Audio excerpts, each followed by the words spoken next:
हम सब जानते हैं कि हमारा शरीर करीब 70% पानी से बना है ना? लेकिन फिर भी हम घी, तेल, मक्खन ये सब बड़े मजे से खाते हैं। अब ये तो एक पहेली है, क्योंकि तेल और पानी तो कभी नहीं मिलते। तो सवाल ये है कि हमारा शरीर ये जादू करता कैसे है? चलिए आज पाचन की इसी सबसे बड़ी और दिलचस्प केमिस्ट्री की पहेली को सुलझाते हैं। देखिए, हम इस सफर में एक फैट मॉलिक्यूल के साथ साथ चलेंगे। सबसे पहले हम तेल और पानी की इस बुनियादी दुश्मनी को समझेंगे। फिर हम पाचन के असली मेन इवेंट में उतरेंगे, जहां सारी तोड़फोड़ होती है। उसके बाद हम ये पता लगाएंगे कि ये टूटे हुए टुकड़े शरीर में सोखे कैसे जाते हैं और फिर शरीर के अलग-अलग हिस्सों तक पहुंचते कैसे हैं। और आखिर में हम ये समझेंगे कि ये पूरा का पूरा कॉम्प्लेक्स प्रोसेस हमारी सेहत के लिए इतना मायने क्यों रखता है। तो चलिए शुरू करते हैं सबसे पहली और सबसे बड़ी दिक्कत से। जैसे ही हम कुछ भी फैटी खाते हैं, चाहे वो समोसा हो या पराठा, हमारा पाचन तंत्र एक फंडामेंटल प्रॉब्लम में पड़ जाता है। तेल बनाम पानी का टकराव। इस पूरी समस्या की जड़ है सिर्फ एक शब्द, हाइड्रोफोबिक।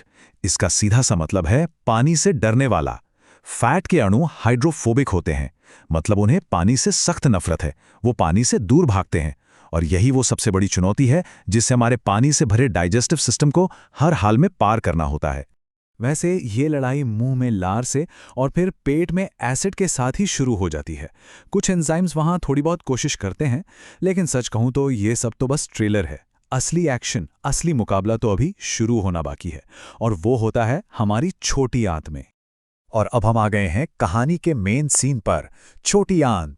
यहीं पर फैट को पचाने का असली खेल शुरू होता है। और इस काम के लिए हमारा शरीर अपने कुछ सीक्रेट वेपन्स यानी गुप्त हथियारों को मैदान में उतारता है। तो पहला और सबसे दमदार हथियार है पित्त, जिसे हम बाइल भी कहते हैं। जैसे ही फैट छोटी आंत में एंट्री लेता है, एक हार्मोनल सिग्नल गॉल ब्लैडर को मैसेज भेजता है कि चलो बाइल भेजो। अब ये बाइल क्या है? इसे आप शरीर का अपना बायोलॉजिकल डिश वॉशिंग सोप समझ सकते हैं। और ये सोप करता क्या है?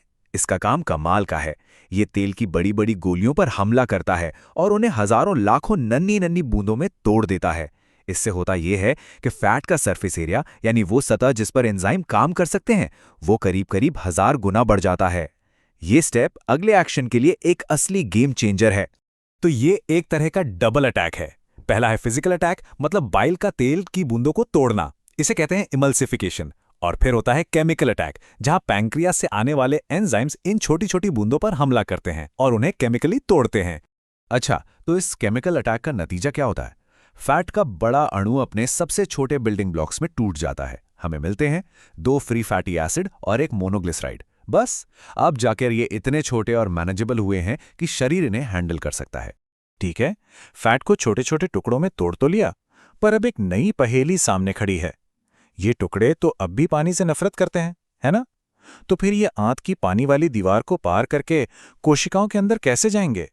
इस पहेली का जवाब है मिक्स्ड मिसल्स। अब ये क्या बला है? इन्हें आप बस लिपिड्स के लिए स्पेशल टैक्सी कैब समझिए।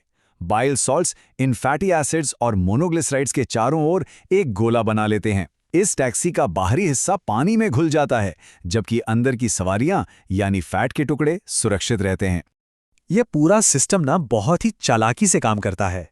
ये टैक्सी यानी मिसल अपनी सवारियों को आंत की कोशिका के गेट पे ड्रॉप कर देती है। लिपिड अंदर घुस जाते हैं और फिर कोशिका के अंदर एक और कमाल होता है।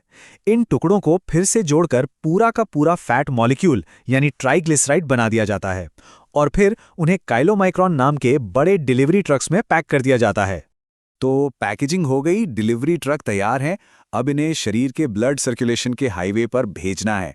लेकिन कहानी में एक और ट्विस्ट है। ये डिलीवरी ट्रक यानी काइलोमाइक्रॉन इतने बड़े होते हैं कि वो खून की पतली कैपिलरीज में घुस ही नहीं सकते।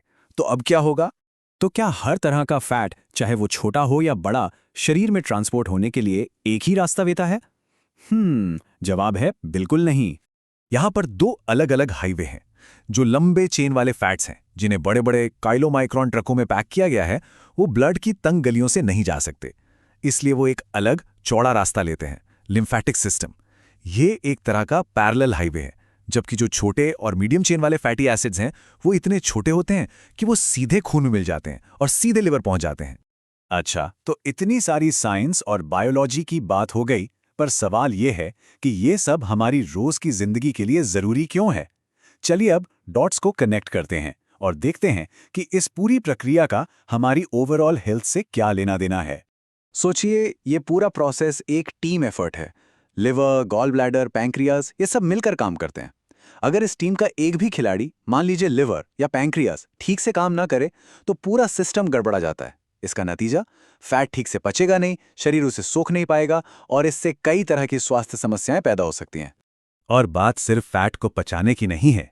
कुछ बहुत जरूरी पैसेंजर्स भी इसी लिपिड टैक्सी में सवारी करते हैं। ये हैं fat soluble vitamins, vitamin A, D, E और के। अगर फैट का पाचन और अवशोषण ठीक नहीं होगा तो शरीर इन जरूरी विटामिन्स को भी नहीं सोख पाएगा, जिससे इनकी खतरनाक कमी हो सकती है।